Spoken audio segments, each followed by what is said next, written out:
마태복음 8장 1절에서 4절까지의 말씀 같이 함께 읽고 은혜를 나누도록 하겠습니다. 예수께서 산에서 내려오시니 수많은 무리가 따르니라. 한 나병 환자가 나와 절하며 이르되 주여 원하시면 저를 깨끗하게 하실 수 있나이다 하거늘 예수께서 손을 내밀어 그에게 대시며 이르시되 내가 원하노니 깨끗함을 받으라 하시니 즉시 그의 나병이 깨끗하여진지라.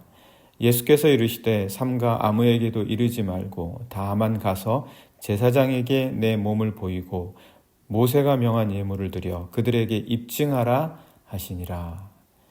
아멘. 네, 이제 저희가 신약 말씀 함께 보십니다. 지금까지 구약 꽤 긴 말씀이었죠. 연초부터 함께 읽고 또 새벽마다 함께 나누고 하시느라고 정말 애 많이 쓰셨습니다. 또 새벽에 함께 기도하시고 교회와 또 우리 성도님들 또 모든 분들 위해서 또 자신을 위해서도 기도하시고 그래 오면서 이제 저희가 신약의 말씀으로 들어왔습니다. 오늘 보시는 마태복음, 이 마태복음은 구약에 대한 인용이 사복음서 가운데 구약에 대한 인용이 많습니다. 그래서 아마도 구약에 대한 내용을 유대인들 말고 누가 잘 알겠습니까? 그래서 아마도 회심한 유대인들, 그리스도인으로 회심한 그 유대인들에게 예수께서 그리스도이시다. 예수께서 그리스도이시다. 구약에서 약속하신, 구약에서 예언하신 메시아, 그분이 바로 예수이시다라는 것을 알리고 그들의 이해에 도움을 주기 위한 목적으로 기록되어졌다. 복음서는 여러분이 다 아시겠지만 서신서가 먼저 기록이 되고 복음서가 나중에 기록이 됐잖아요. 그렇죠? 그래서 그런 목적으로 기록이 돼서 아마도 대략 주후 60에서 70년경에 기록된 것으로 추측이 됩니다. 그리고 특히 이 마태복음은 이게 시대순으로 다 기록된 게 아닙니다. 연대기적으로 기록된 게 아니에요. 그래서 마태복음이 다 읽어가면서 역사적인 순서겠구나 이렇게 생각하시면 안 되고요. 이 마태복음은 연대기적이라기보다는 주제별로 기록이 되어져 있다.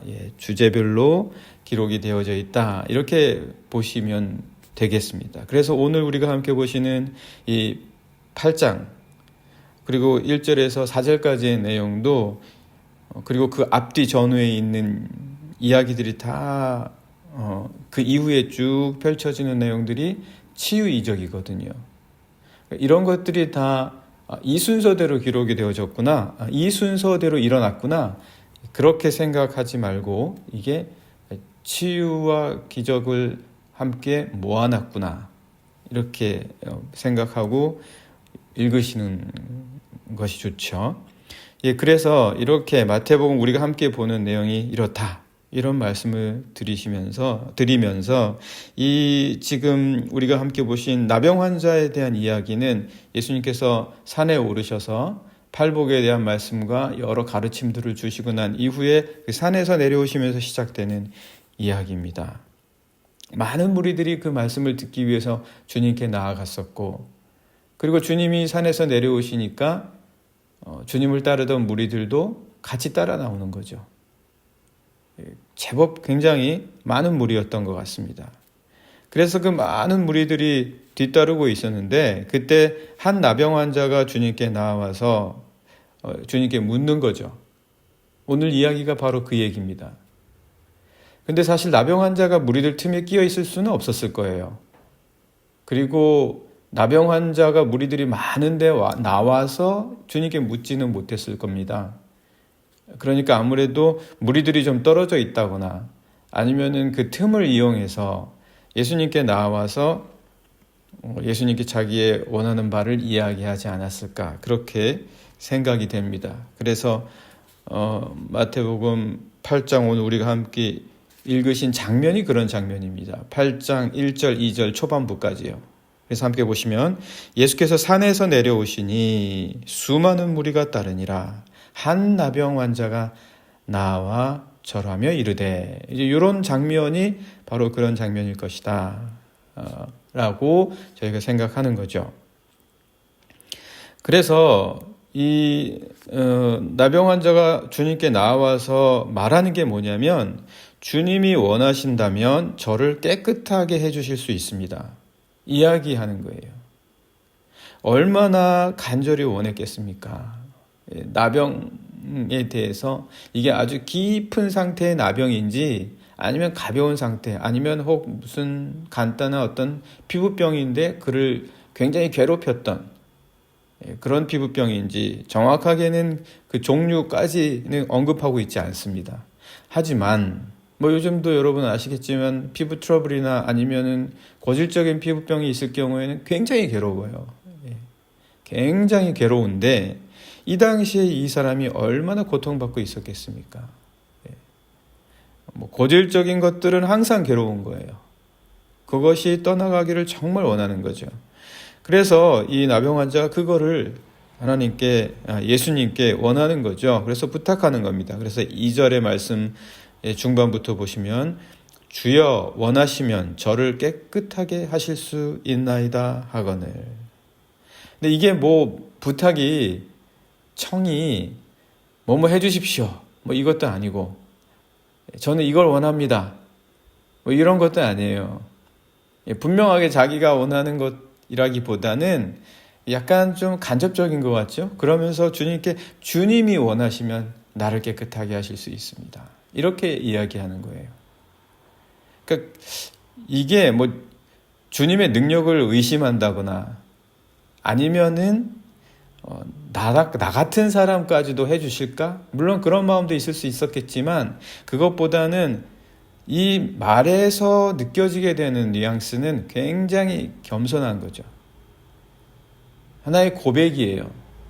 어떤 부탁, 그러니까 안 들어주셔도 뭐 어쩔 수 없지만 그러나 하나님께, 예수님께 굉장히 겸손한 모습으로 나아가면서 주님의 마음을 간절히 원하는 거죠. 이렇게 어떻게 보면 이거는 강한 부탁이나 요청이 아니라 겸손한 고백과도 같은 청입니다. 겸손한 고백과도 같은 거예요. 그래서 어떻게 보면 이 한 나병 환자가 얼마나 절박했겠어요.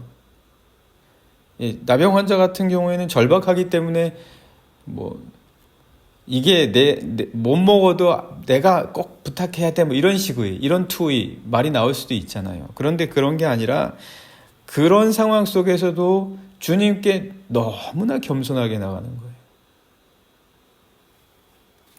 그러니까 우리는 이 말씀을 통해서 어떤 강한 요청만이 반드시 이루어진다? 강한 나의 이 욕구, 강하게 내가 밀어붙이는 거, 이게 아니라 겸손하게 하나님 앞에 나아가는 거예요.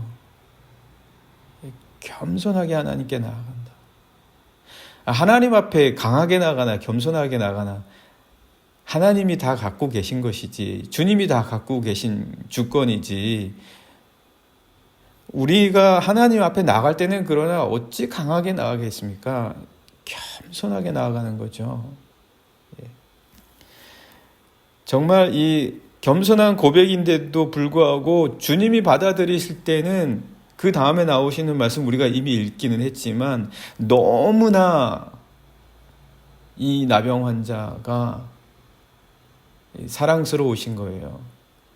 그래서 주님마저 원하시는 거예요. 그 이전에 주님과 만났겠습니까? 멀리서 보고 따라왔을지는 모르지만 주님과 직접적인 조우는 이게 처음이잖아요. 그런데 주님마저 원하시도록 이 나병 환자가 만든다. 이 겸손한 간절한 고백, 이것이 그 무엇보다도 강력한 요청이었다. 그러니까 오늘 우리들의 삶도 매일매일 정말 주님 앞에 늘 겸손하게 나아가는, 내가 주님 앞에 늘 겸손하게 나아가면 세상에서의 삶이 겸손해지는 거예요. 세상에서의 삶이 겸손해지고 삶이 주님을 닮아가는 거예요. 주님의 그 겸손하신 모습. 주님, 우리 잘 알잖아요. 케노시스, 자신을 비우시다. 그 모습을 주님으로부터 끊임없이 배우는 거예요. 우리 선생님이시잖아요. 주님이 우리의 모델이잖아요. 우리가 따라가야 할 분이잖아요. 그러니까 그분한테 계속 배워가는 거죠. 그래서 주님께서도 그를 긍휼히 여기셔서 손을 내밀어서 그를 깨끗게 하기 원하신다고 말씀해 주시면서 치유해 주시는 거예요. 주님의 마음마저 그 겸손한 고백이 움직이게 만드는 거죠. 그래서 3절 말씀 보시면 그 모습이 나와 있습니다. 예수께서 손을 내밀어 그에게 대시며 이르시되, 나병 환자를 손으로 대시는 거예요. 주님이시니까 그렇다라고 생각하실 수 있겠지만 사람들이 보기에는 깜짝 놀랄 만한 일이죠. 만약 이 당시에 무리들이 있었다면 정말 놀랄 만한 일이죠. 나병 환자에게 손을 대시기까지 하시니까요. 그래서 주님께서 손을 대시면서 말씀하시기를 내가 원하노니 깨끗함을 받아라. 이렇게 말씀해 주세요. 그런데 이게 사실은 이 깨끗함을 받으라 이 말씀이요. 깨끗함을 받으라라는 거는 수동태예요.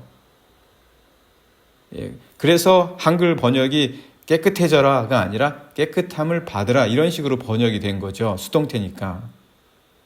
거기다가 이게 또 명령형이에요. 그리고 약간 좀 더 이제 헬라어 쪽으로 들어가면 아오리스트예요.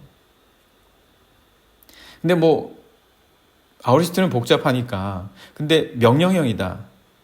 그 나병 환자는 겸손하게 나왔단 말이죠. 그런데 그 겸손한 고백이 주님께서 강력하게 그 요청을 들어주시도록 움직인다는 거예요. 명령형으로 말씀하시는 거거든요. 깨끗해지기를 그래 나도 원해. 이런 투가 아니라 깨끗함을 받으라 이거예요. 깨끗해져라. 이 명령형이에요. 강력한 말씀이신 거예요. 그 나병 환자의 겸손한 고백이 주님의 강한 뜻, 주님의 강한 원하심, 주님의 마음을 감동시키며 주님께 큰 사랑으로 이렇게 나아오시도록 만들었다라는 거죠. 그러니까 이 말은 결국 너는 고쳐져라 이 말씀이거든요. 너는 고쳐져라 라는 의미로 그 순간에 단번에 완전한 모습으로 일어나는 치유를 주님께서 명령하신다는 거죠. 이래서 우리는 이런 모습들을 통해서 이 모든 것들이 일어나는 힘, 그 힘의 근원은 주님이시다. 모든 변화의 힘은 주님에게서 비롯된다. 그래서 나병 환자는 주님이 원하시기를 겸손하게 고백했고 주님이 원하시는 대로 되었습니다. 주님이 원하시는 대로 되었어요. 그러니까 나병 환자가 자신이 간절히 원하는 게 결국은 주님이 원하시니까 되는 거예요. 나병 환자가 원하는 게 주님이 원하시니까 되는 거예요. 네, 그런 거라는 거죠. 우리 모든 것이 다 그렇다는 거예요. 그러니까 무슨 말이냐면 내가 하는 일에서도 그렇고 가정과 삶에서도 그렇고요. 내가 막 강하게 욕구하고 바라고 원하는 대로 하려고 해서 되어지는 것, 이게 삶이 돌아가는 순리가 아니고 그것이 나의 비전이 되었든 내 앞으로의 계획이 되었든 주님의 원하심을 겸손하게 고백함으로 말미암아 그것이 주님이 원하시는 바라는 그 확신 속에서 일이 되어지는 것. 이게 가장 아름답다라는 거예요. 이게 가장 귀하다라는 거예요. 그것이야말로 진짜 힘이 있는 거예요. 명령형. 너도 깨끗함을 받아라. 깨끗해져라. 라는 가장 강한, 가장 온전한 일이라는 거죠. 주님이 원하시는 바가 되는 것이. 그래서 나의 원함이 주님이 원하시는 바인지를 우리는 늘 기도해야 된다는 거예요. 이것이 주님이 원하시는 것입니까? 이것이 주님이 저에게 뜻하시는 바이십니까? 지금 제가 원하는 게 주님이 정말 저에게 원하시는 바이십니까? 그분이 근원인 거예요. 그분이 뿌리이신 거죠. 그분이 나무예요. 우리는 줄기고 우리는 잎사귀고 우리를 통해서 열매를 맺게 하시는 분이 바로 나무이신 그리스도 예수이시다. 그래서 주님은 이렇게 또 당부하시죠. 아무에게도 이르지 말아라. 너가 이렇게 다 나은 이후에 말씀해 주시는 거죠. 나병 환자가 나은 이후에, 치유받은 이후에 당부하시는 거예요. 아무에게도 이르지 말고 제사장에게 몸을 보이고 예물을 드려 입증해라. 이렇게 말씀하십니다. 8장 4절인데요. 이렇게 표현이 되어 있습니다. 예수께서 이르시되 삼가 아무에게도 이르지 말고 다만 가서 제사장에게 내 몸을 보이고 모세가 명한 예물을 드려 그들에게 입증하라 하시니라. 여기서 좀 궁금해질 수 있죠. 왜 아무에게도 이르지 말라고 하셨을까? 제사장에게 가서 바로 입증하라는 이 말씀, 이게 사실 이유가 혹시라도 중간에 사람들과 헛된 논쟁을 막으시려는 것이었을까? 제사장이 그런 권한이 있으니까 제사장에게 맡기는 것일까? 여러 가지로 생각해 볼 수는 있겠지만 우리가 주님이 원하시는 바가 뭔지를 한번 생각해 봐야 됩니다. 주님이 원하시는 바. 주님이 원하시는 바. 이럴 수도 있죠. 나병 환자가 정말 기쁜 나머지 돌아가는 길에 자신이 받은 그 치유에 대해서 사람들에게 막 이야기해 줄 수도 있어요. 그럼 얼마나 강력하겠습니까? 얼마 전까지만 해도 나병 환자였는데 치유를 받았잖아요. 사람들에게 굉장히 어필할 수 있는 거예요. 굉장히 강력한 메시지가 될 수 있는 거예요. 그러다가 잘못해서 마치 자기가 주님이 원하시는 바를 다 아는 것처럼 자기가 어떻게 주님이 원하시는 걸 다 알 수 있겠어요. 그런데 우리가 그렇거든요. 사람이라는 게 그래요.